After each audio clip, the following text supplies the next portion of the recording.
చలో అందరికీ క్షణార్థులలో టీవీపై సమర్పించు మాస్ మలన ముచ్చట్లకు స్వాగతం. వచ్చేసిండు మీ నర్సి కాక. ఇక అరుచుకుందాం రారులా ఇయాల్టి మోక చూసిండ్రా. ఇక బాధ్యతకు భరోసాకు మరో పేరు అంటే ఎవలయా అంటే చంద్రబాబు నాయుడు అనుకోరాదు. ఏపీ ముఖ్యమంత్రి అరే ఎక్కలేని అడావుడితో పోయిండు. అక్కడ తొక్కిసలాటలు అయినారు కదా, బాధితులను పరామర్శించిండు, వాళ్ళకి నష్టపరిహారం చెల్లిస్తామని హామీ ఇచ్చిండ్రు. ఇక దగ్గరుండి అందరినీ పరామర్శించిండు. అధికారులు కూడా ఈ తేపకెళ్ళి మళ్ళీ లాపరవం ఉంటే మంచిగా ఉండదు సుమా, ఇటువంటి ఈ ఘటనలు జరగకుండా చూసుకోవాలి, ఏదేమైనా జాగ్రత్తగా ఉండాలి అని చెప్పి ఆ కుటుంబాలందరికీ భరోసానిచ్చిండు అనుకోరాదిరి. అగో గది అందుకు కదా ఏపీ జనాలు ఎన్నుకున్నది, మాకు ఇట్లాంటి విధంగా నాయకుడు కావాలి అని. అట్లా ఏదైనా ఆపతున్నా సాపతున్నా ఎంపటే పోయి స్పందించి వాళ్ళని నడుచుకోవడం అంటే ఏంది చెప్పుండ్రి. అడిగాక మంత్రులు అందరుగా కదిలిరు అనుకో రాదురి. ఇక మొత్తం కూటమి సర్కారు యంత్రాంగం అంతా కదిలిపోయింది. అందరూ కలిసి వాళ్ళని పరామర్శించారు, మాట్లాడిరు, మంచిగా అరుచుకున్నారు, ధైర్యం చెప్పిరు, అండగుంటామన్నారు. ఇక అంతకంటే ఏం కావాలి చెప్పురి. మళ్ళీ అసొంటివి ఇక రిపీట్ చేయొద్దని చెప్పారు. ఇసొంటి చర్యలు లాపరవగా ఉండొద్దని అధికారులను కూడా ఆదేశించారు అనుకో రాదురి. అగో గది ముచ్చట ఒక్కపారి చూసేద్దాం రారి. మొత్తమే తిరుపతి తొక్కిసలాట ఘటన మీద ఇటు ఏపీ ముఖ్యమంత్రి చంద్రబాబు నాయుడు సీరియస్ అయింది అనుకో రాదురి.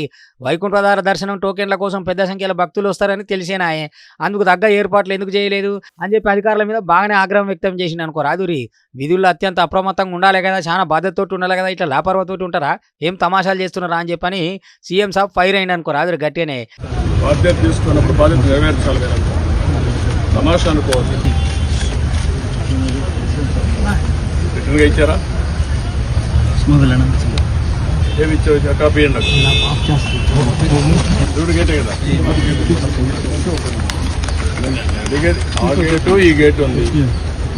ఒకవేళ ఆవిడ తీసేపోవాలంటే ఈ గేట్ వాడచ్చు, ఈ గేట్ వాడచ్చు, ఆ గేట్లో ఎందుకు తీసుకోవాలి? ఇక హ్యూమన్ సైకాలజీ మీకు తెలియదా అనుకుంటే అధికారులను గట్టిగానే అరుచుకున్నాడు.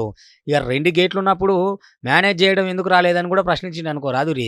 2000 మంది పడతారు అనుకున్నప్పుడు 2500 మందిని ఎట్లా అనుమతిస్తారే, ఇది లేపర్వా కాదా అని చెప్పి గట్టిగానే అరుచుకున్నాడు. ఇక అంతమంది ఉంటే గేట్లు ఎట్లా తీస్తారని ఆగ్రహం వ్యక్తం చేసిండు అనుకో రాదురి. ఇక ఇటు భక్తులు వదిలేటప్పుడు కూడా జాగ్రత్తలు ఎందుకు తీసుకోలేదని చెప్పి కూడా నిలదీసిండు. అడిగింది ఏమంటే క్లియర్ అన్ని టికెట్ టోకన్స్ ఇచ్చారు, ఇక్కడ ఎందుకు ఇవ్వలేదు? Answer that.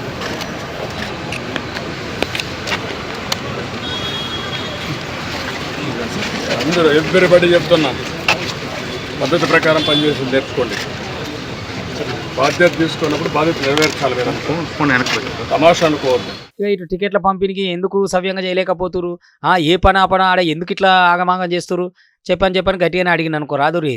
ఆన్లైన్ ఆఫ్లైన్లో ఎన్ని టికెట్లు జారీ చేసి వివరాలు కూడా కావాలి అని చెప్పి అనుకొచ్చిండు. ఇక ఇటు ఘటనా స్థలానికి అంబులెన్స్ ఎన్ని గంటలకు వచ్చిందో చెప్పని కూడా చెప్పుకొచ్చిండు. ఇక అట్లే బాధితులను పరామర్శిస్తేందుకు దవాఖానకు కూడా పోయినుండే. గిట్లుంటుంది బాధ్యత గల ముఖ్యమంత్రి ఉంటే సీరియస్ అవుతారు, గిట్లుంటుంది. వెంటనే వాళ్ళకి భరోసానిచ్చిండు, బాధ్యత తీసుకున్నాడు, అధికారుల మీద కూడా సీరియస్ అయింది అనుకో రాదుండ్రి. ఇక డాక్టర్లతో కూడా మాట్లాడి మంచి వైద్యం అందియాలని చెప్పారు. ఇక అట్నే పనిలో పని వాళ్ళకి ఎక్స్గ్రేషియా కూడా ఇప్పించారు అనుకో రాదురి. అటు మంత్రులు ఇటు ముఖ్యమంత్రి మొత్తం పటాలం అంతా కదిలి మీరేం పరిశాన్ కాకురు, మీకు మేము ఉన్నాం అని చెప్పని ఇది భరోసాని ఇచ్చిర్రు, ధైర్యాన్ని ఇచ్చిర్రు. అవో గట్లుంటుంది అన్నట్టు ముచ్చట. కానీ ఏపీ జనం కరెక్ట్గా సెలెక్ట్ చేసుకున్నారు. ఇక పోయిన తేప మన గాలి పంక పాచి ఉంటే ఎట్లుండే అవో గదన్నట్టు. గసంటి గలీజ్ ముచ్చట్లు వద్దనే ఇక ఇట్లా ఇప్పుడు చంద్రబాబు నాయుడు వచ్చింది కాబట్టి ఇట్లా బాధ్యత ఉంటుంది, భరోసా ఉంటుందని ఏపీ జనాలు కూడా నమ్ముతున్నారు. హైదరాబాద్లో హైడ్రా గురించి మళ్ళోసారి ఇక కమిషనర్ పోయిండు కదా ఆయన రంగనాథ్. ఇక పోయి అరుచుకున్నాడు అనుకో రాదు. ఈ కుంటలేముంది, గొల్ల కుంటలేముంది, ఆ కుంటలేముంది, ఏడేడు అక్రమంగా ఉన్నాయి, ఎవరెవరు అక్రమంగా గోడలు కట్టిరు, వాళ్ళందరూ మళ్ళీ ఎప్పటి ఎక్కడక్కడ తీసేయాలని చెప్పని హైడ్రాలిక్ పని చెప్పినంత పని చేసిండు అనుకో రాదు. వెనుకకు ముందలకి చూసేది ఏం లేదు, బరాబర్ అనుకున్నామంటే అనుకున్నట్టే చేస్తాము. పర్మిషన్లు ఉన్నాయా లేవా, లేకపోతే పడబడ్డదని ఊకనే కట్టుకుర్రా, అడగోలే కబ్జా పెట్టుకుర్రా, ఇట్లాంటి తాత నడవదని చెప్పి సరిపోని అడుగుతున్నాడు కదా.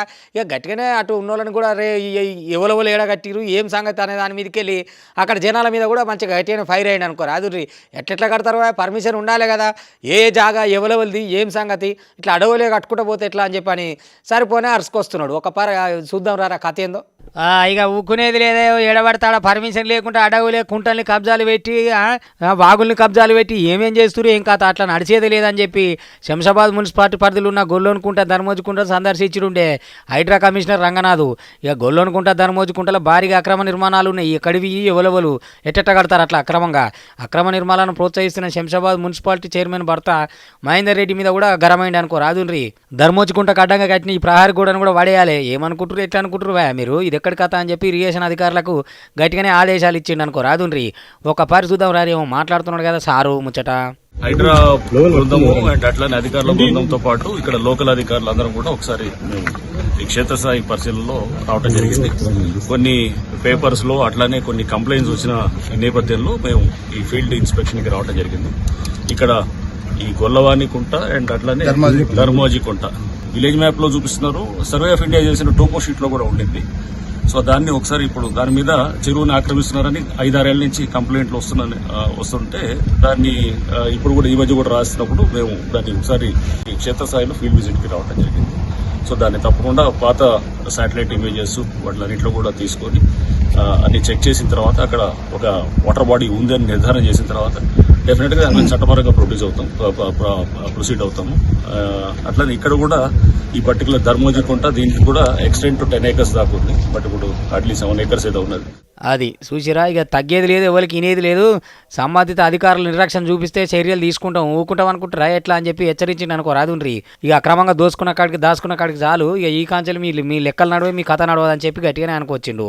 ఇక 15 రోజుల్లాగా 2 కుంటలు నిర్మించిన అక్రమ నిర్మాణాలు మొత్తం తొలగియకుంటే ఇక అక్రమార్కుల మీద కేసులు పెట్టుతో పాటుగా అది వేరే ఉంటుంది కథ. మరి మామూలుగా ఉండదు, ఆలోచన చేసుకోరని చెప్పి ఇక హైడ్రా కమిషనర్ రంగనాథ్ అనుకొచ్చిండు అనుకో రాదుండ్రి. మొత్తం మీద అయితే సరిపోని గట్టిగానే నడిపిస్తున్నారు. అక్రమంగా ఎక్కడ ఎవరు ఏ భూమిని ఆగం చేసినా కూడా ఊక్కునేది లేదు. పర్మిషన్లు బరాబరి ఉన్నాయా లెక్క, లేకపోతే మటుకు ఇక మీకు కనపడేది సుక్కలే, అట్లా ఉంటుంది కథ అని చెప్పని గట్టిగానే అనుకొస్తుండు. చేయరు సార్, మరి చేయకపోతే ఎట్లుంటో చెప్పుండ్రి, గట్టిగానే చేయాలి. మరి అక్రమంగా ఇట్లా దాచుకొని కట్టుకుంటామంటే ఎట్లయితుంది, అట్లా కానియొద్దు కదా. మొత్తం మీద అయితే గట్టిగానే అరుచుకొస్తుండు హైడ్రా నుంచి. ఇక జర బాధితులను కూడా చూడుండ్రు సార్, మరి అసలు ఎవరో కానోళ్ళు ఎవరో అవన్నీ కూడా చూసి అడిగేయండి. వెనక సీరి ఎంత మస్తు తక్లీఫ్ అవుతుంది మధ్య తరగతి వాళ్ళకు. ఇక ఇటు పవన్ కళ్యాణ్ సార్ టూర్కి కూడా పిఠాపురం రెడీ అయిపోయింది అనుకో రాదురి. ఇక కలెక్టర్ ఆధ్వర్యంలో ఏర్పాట్లు అయితే జోరు మీదనే నడుస్తున్నాయి.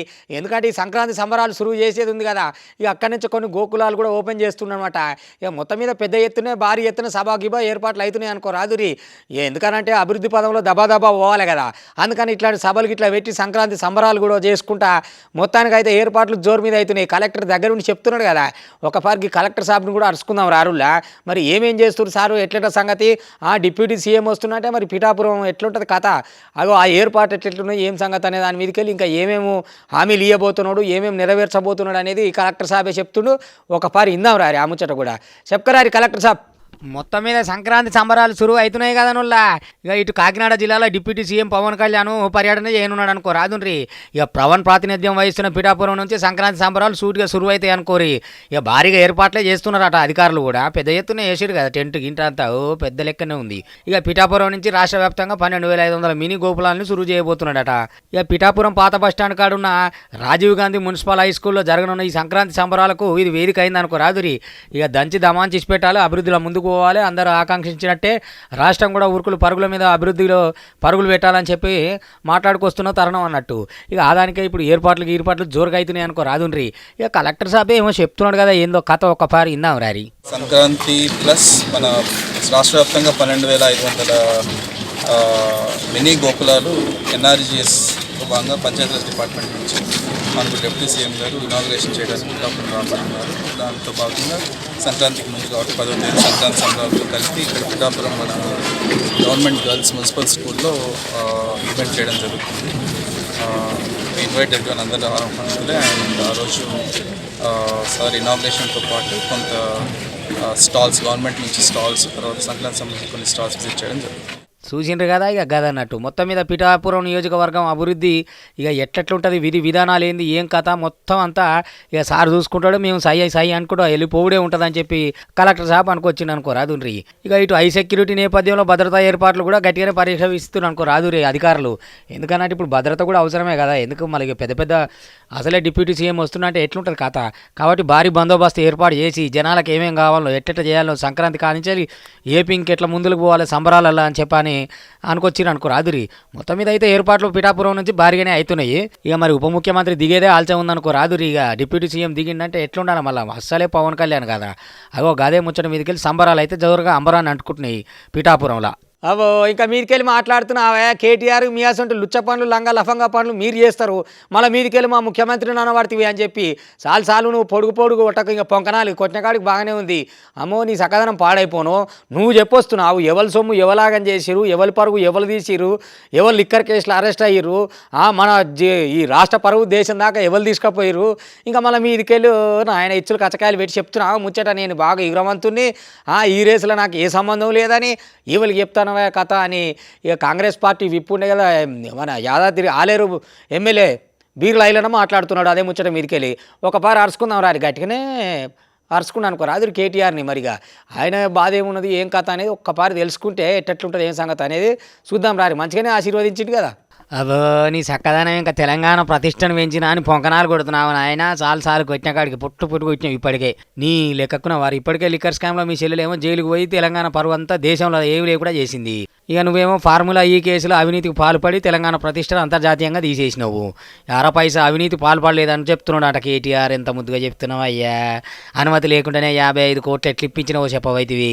తెలంగాణ ప్రజల సొమ్ము అంతా నీదా, నీ అయ్య సొమ్మ లేకపోతే నీ ఇష్టం వచ్చినట్టు వాడతావా? ఈడ ప్రజలతోటి సంబంధం లేదా?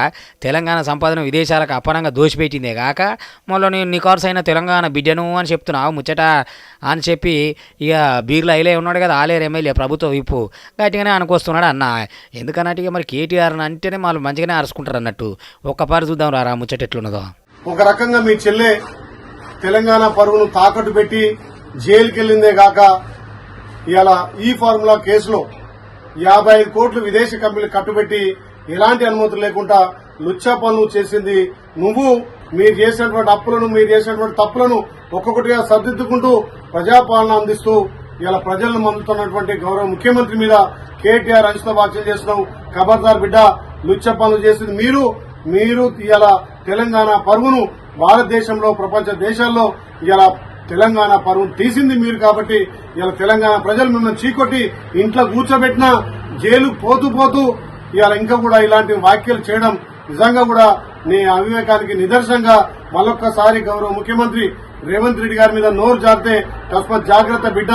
చూసిండ్రు కదా ఇక గదన్నట్టు మొత్తానికి ఇక్కడ సంపద అంతా అక్కడ దోషిపెట్టి మళ్ళీ మీదికెళ్ళి దొరలెక్క మాట్లాడుతున్నావు. నేను నికర్సైన తెలంగాణ బిడ్డను అని. ఏడికెళ్ళి నువ్వు నికార్సైన బిడ్డవు కాదు, నికృష్ట బిడ్డవు. సిగ్గుండాలిట మాట్లాడుతానుకు కానీ కేటీఆర్ని సరిపోనే అరుచుకున్నాడు బీర్ల ఐలయ్య.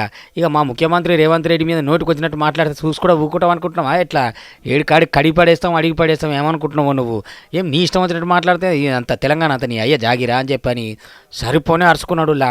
ఏదేమన్నా రాజకీయ నాయకులు ఎవరి మీద ఎప్పుడు ఎట్లా మాట్లాడతారో ఎవరికి తెలియదు కానీ బీర్ల ఐలైతే పొట్టు అరుచుకున్నాడు కేటీఆర్ని. లేకపోతే ఏందా ఇంకా నువ్వు చేసిన సక్కదనం ముద్దుకున్నదని దేశంలో తెలంగాణ పరువు అంతా తీసుకుంటా మీరు మీ కుటుంబం మళ్ళీ మీదికెళ్ళి ఇంత రావు మాట్లాడుతున్నావా అని చెప్పని సరిపోనే అరుచుకున్నాడు మొత్తం మీద. అయితే మా ముఖ్యమంత్రిని అంటే ఊకునేదే లేదు ఏమనుకుంటున్నావు నువ్వు అని గట్టిగానే అన్నాడు అనుకో రాదురి. మరి వాళ్ళ ముఖ్యమంత్రి అంటే ఊకుంటారు సార్, మరి ఊకోరు కదా, గట్టిగానే అడగాలి కదా. అందుకనే అడుగుతున్నాడు అన్నట్టు. అని నీ కడుపుడు కావాలరా ఇదెక్కళ్ళు ఎక్కడ కథ ఏదన్నా ఉంటే ముందుగానే చెప్పాలి ముచ్చట. కానీ ఇక నా మేనకోడలు ఇంకొని ప్రేమించింది, ప్రేమిస్తే పెళ్లికైతే ఒప్పుకున్నాం బలిమికి. కానీ నాకు ఆ పిల్లగాడు నచ్చలే, నాకు ఇది నచ్చలే. అయినా నేను చేసుకుందాం అనుకున్నా మా పొలని వాడేవాడో చేసుకుంటాడని చెప్పి ఇక రిసెప్షన్ అవుతుంది కదా వాళ్ళ అదే విందు. ఆ విందులో ఈసం కలిపినట్టు మేనమామ చూసుకోరు పిల్ల మేనమామ ఈడెంత మొనగాడు అంటారు. మరి పిల్లని చేసుకునేది ఉంటే ముందుగానే చెప్పవారా బడివే. ఏకంగా ఎంతమందిని చంపుదాం అనుకుని విషయం కలిపినో చెప్పు. అందరు జర్ర అయితే తింటుండగా ఇక ఆగమైపోతుండే. కానీ పక్కపంటి విషయం కలుపుతుంటే చూసిరట వంట చేసేవాళ్ళు వాళ్ళు వీళ్ళు ఏమో కలిపినవేందనగా అక్కడి నుంచి ఉరికిండట. కానీ లేకపోతే ఎంత పనవు చెప్పురి. మరి ఎంతమందిని చంపుదాం అనుకుని విషయం కలుపుదాం అనుకున్నావు అయ్యా? విందు భోజనానికి వచ్చిన వాళ్ళకు విషయం కలిపినట్టే వీడు మామూలుడా చెప్పుండ్రి. మరి పెళ్ళి అయిన దాకా ఏం చేసినావు? ఆ పొల గట్టు తిరుగుతాప్పుడు ఏం చేసినావు? రిసెప్షన్ దాకా ఏం చేసినావు? పెళ్లికి ముందే చెప్పాలి కదా ముచ్చట. నాకు ఇష్టం ఉన్నదా మరి మన పిల్లని నేను చేసుకుంటా అని అనాలి కదా. అట్లా కాదు ఇక లగ్గం అయితే చేసుకుంది కదా అని చెప్పని అందరికీ విషయం పెట్టినట్టు వీడు మామూలుడా.